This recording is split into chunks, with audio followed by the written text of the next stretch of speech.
नमस्कार. आपल्या सगळ्यांचे महाराष्ट्र सोशल न्यूज चॅनलमध्ये हार्दिक स्वागत. चला वळूयात एका नवीन बातमीकडे. आजची बातमी.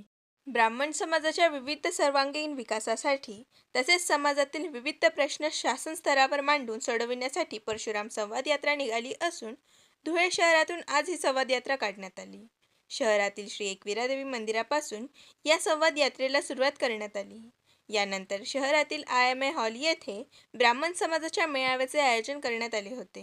यावेळी परशुराम आर्थिक विकास महामंडळासाठी आंदोलन करणारे दीपक रणनवरे यांच्या प्रमुख उपस्थितीत हा मेळावा संपन्न झाला.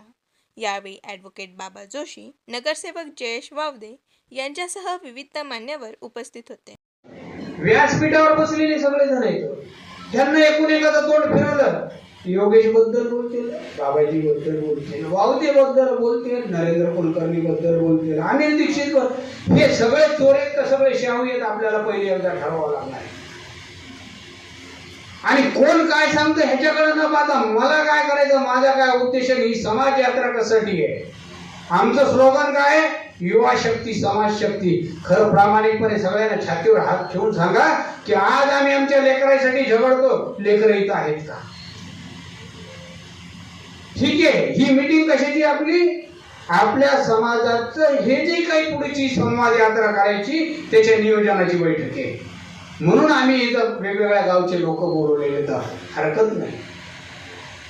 पण जर तुम्हाला तुमचे लेकर ब्राह्मण म्हणून जर पाहिजे असतील, माझं कुटुंब हे ब्राह्मणाचं म्हणून पाहायचं असेल, तर त्यांना अशा प्रत्येक कार्यक्रमात नेणं गरजेचं आहे. हे तुम्हाला मी ठामपणे सांगतो.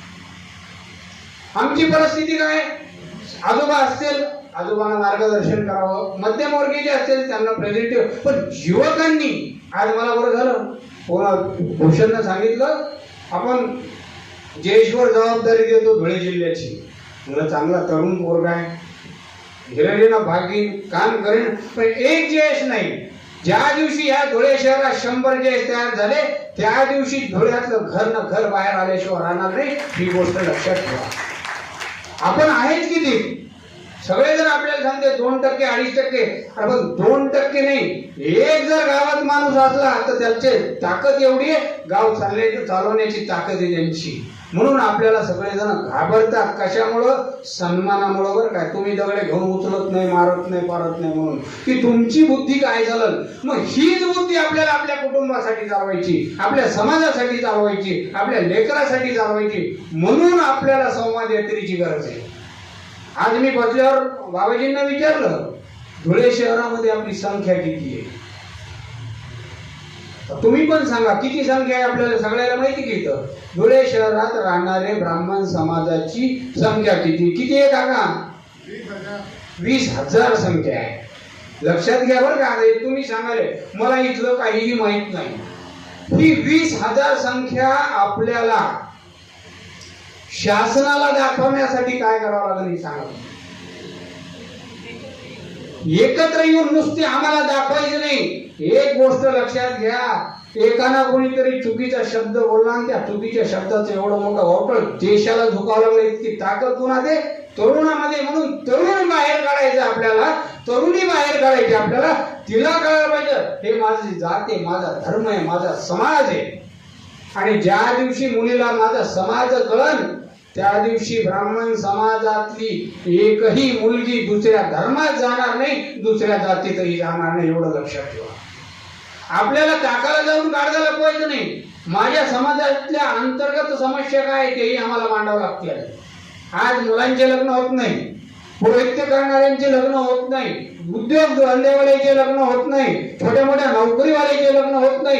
इथपर्यंत ठीक होतं. पण आज इंजिनियर डॉक्टर यांचे लग्न होत नाही. त्यांना जायचं कुठं. मग समाज कशासाठी पाहिजे आपल्याला. नुसते कार्यक्रम घेऊन एकूण एकाला जेवू घालायचं ना ह्याच्यासाठी पाहिजे का. हे कधी कळायला पाहिजे. आज तुम्हाला सांगतो 25% मुली, मी काल कोर्टात गेलो, मी त्याच्यातून सुटलो नाही. ज्या वेळेस आपले सगळ्याच्या पुढं मुळे लग्न झाले तर ते टिकत नाही. ही सगळी दुर्दशा ह्या समाजाची झाली. म्हणून समाजाचे कान उघडणं गरजेचे आहे. आज आपल्याला प्रत्येकाला माहिती की काय केलं पाहिजे. आज एक पिढी झाली आपल्या इथं किती शासकीय कर्मचारी आहेत मला माहित नाही. याच्यानंतर हे जे रिटायर झाले ना रिटायरमेंट नंतर कोणीही शासकीय कर्मचारी राहणार नाही. मग यांना जायचं कुठं? मग आपण काय केलं पाहिजे? सरकारी नोकऱ्या लागल्या पाहिजेत. म्हणून समाज संवाद यात्रेचा मुख्य हेतू ब्राह्मण समाजाच्या सर्वांगीण विकासामध्ये आपल्याला काय मदत करता येईल हे करणं गरजेचं आहे. म्हणजे काय, तरुण पोर काय येत नाहीत त्याचा जरा आम्ही अभ्यास केला मागच्या वर्षभरामध्ये. त्यांना त्यांचे प्रश्न सांगायला जागाच नाहीये. एक तर त्यांच्या मनामध्ये अनामिक भीती की आपल्या मागे कुणी नाही. मग आपल्या मागे कुणी नाही ही भावना त्यांची कधी जाईल की आमच्यासारखे किंवा हे वकील साहेबांसारखे असतील किंवा जयसारखे लोक जेव्हा काही समाज माध्यमात फिरणारे एकत्रितपणे समाजासाठी काहीतरी आव्हान करतील, काहीतरी काम करतील, तेव्हा तरुणांना एक थोडा कुठं विश्वास येईल की बाबा आपण आपली अडचण जर यांच्याकडे सांगितली तर आपला प्रश्न सुटू शकतो. मग ही संकल्पना दीपक भाऊंच्या मनात तर सारखं काही ना काही चालूच असतं. नंतर मग भूषणला आणि इकडे तर सांगायचंच उशीर. मग काही भूषण विषय तडीच नेणार माणूस आहे. मग आमची ही चर्चा झाली. मग नंतर त्याच्यानंतर मी अनिलजींना फोन केला. आठवते का अनिलजी? अनिलजी म्हणले भाऊ तुम्ही कुठेही सांगा, कधीही सांगा, पूर्ण महाराष्ट्र मी पूर्ण वेळ तुमच्यासोबत तयार आहे. जयेशशी बोलणं झालं, बाकी अजून बऱ्याच जणांशी बोलणं झालं महाराष्ट्रातल्या. सगळ्यांनी ही तयारी दाखवली आणि प्रत्येकाचा हाच प्रश्न होता की तरुण वर्ग आपल्या सोबत जोडला गेला पाहिजे. आज इतर समाजांचे जे म्हणजे आंदोलन वगैरे यशस्वी का झाले तर ते लोक झाडून प्रत्येक ह्याच्यात. आता तुम्ही मराठा आंदोलन पाहिलं, मला कुणाला वैयक्तिक बोलायचं नाहीये, पण मराठा आंदोलन यशस्वी का झालं त्याच्यामध्ये तरुण होता. भले जाऊन मुंबईला ते बॅरिकेड्स खेळणार का, सगळे काही हे करणार का, पण तरुण वर्ग होता. त्यांनी शासनाला झुकवलं ना. आज आपल्या लोकांना वाटतं सरकार आपलं, सरकार आपलं, सरकार आपलं, तर आपल्या लोकांचा झालेला फायदा सांगा. मी कुठल्या पक्षाविषयी बोलत नाही किंवा कोणाविषयी बोलत नाही. आपले लोकच इन्व्हॉल्व नाहीत तर ते लोक आपल्याला किंमत कशी देतील? तुम्ही जर संघटित दिसला नाही, तुम्ही जेवढे डिवाइड राहताल, तुम्ही जेवढे अडचणीत राहताल तेवढं त्यांना चांगलं. वेगवेगळा माणूस जाऊन वेगवेगळी समस्या सांगतोय ना, त्याच्यापेक्षा एकत्रित जाऊन तुम्ही समस्या सांगा, सगळ्यांच्या समस्यांचं निराकरण होईल. कुणी बोलायलाच तयार नाही, कुणी यायलाच तयार नाही. आज ठीक आहे, मी आहे, दीपक भाऊ आहे, आम्ही सगळे मिळून हे काम करतोय, पण ह्याच्यानंतर सुद्धा कुणी ना कुणी पाहिजे ना. आमच्या आधीही काम करणारे लोक होते, ते समजा थकले, रिटायर झाले, कुणी आहेत कुणी नाहीत, कुणी करतायत कुणी करत नाहीत, ते मार्गदर्शक राहतील. पण आता नवीन पिढी सुद्धा कामात आली आहे. आता मागच्या वर्षभराची धुळ्याची अचिव्हमेंट म्हणलं तर आमचे बंधू जयेश आता स्वीकृत नगरसेवक झालेत. ही खूप मोठी आनंदाची बाब आहे आपल्यासाठी. आणि एवढा राजकारणी माणूस असून सुद्धा त्यांनी सुद्धा ही म्हणजे पहिल्या झटक्यात सांगितलं दादा जे असेल ते काम आम्ही करू. आणि मग धुळेच का निवडलं? धुळ्याचं कसं झालं माहिती का, सध्या महाराष्ट्रात ते साइन ऑफ सक्सेस असतं. म्हणजे एखादं काम करायचं असलं, एखादी जागा जर असली, इथली महिला पुरुष सगळेच, पुरोहित असतील, सगळे जे असतील ते सगळे झाडून येतात. प्रत्येक कामाला त्यांचा सपोर्ट असतो. ठीक आहे, मतांतर प्रत्येक जागी असतं, त्याला माझं दुमत नाही, पण ते कधीही चव्हाट्यावर येत नाही. ही सगळ्यात महत्वाची जमेची बाजू आहे.